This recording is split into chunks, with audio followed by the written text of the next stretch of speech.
All right, the NFL draft is rapidly approaching. I'm amused how the media in this town is still salivating over the prospects of the Chiefs drafting a quarterback. Oh, they're going to do it. There's no question about that. It will probably be the 4th or the 5th round, or perhaps even later. I do hear a lot of people continue to talk about Ryan Tannehill, the quarterback from Texas A&M. Did you watch this guy play in that loss to Missouri? He's a converted wide receiver. He is simply not prepared to be a franchise quarterback at this time. Someone would use a high first-round pick. Well, you wouldn't use a high first-round pick on him. I'm of the belief it doesn't matter who it is. Fans just want a new quarterback in Kansas City. Folks, you need to get over it. It ain't happening.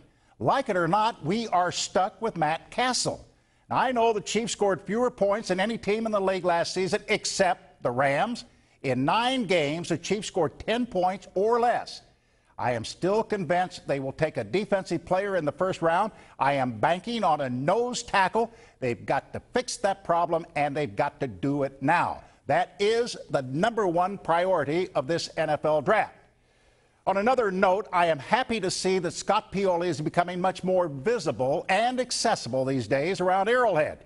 He was clearly in charge during the pro-draft session with reporters the other day. In the past, Pioli wanted Todd Haley to be the team's mouthpiece, the guy up front, and that didn't work out so well for a myriad of reasons. So now Pioli is front and center and seems very comfortable in his role as the team's public face. Clark Hunt never seemed to be at ease in that position, and neither does Romeo, but I do enjoy listening to the head coach just sit around and shoot the bull with the guys. All of that aside, it is time now for the Chiefs to take some giant steps. They've got to do it.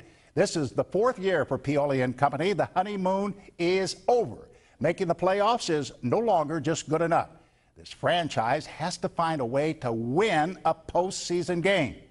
The 18-year drought needs to end this year. Anything short of that can only be construed as a failure. That's Jack Smack.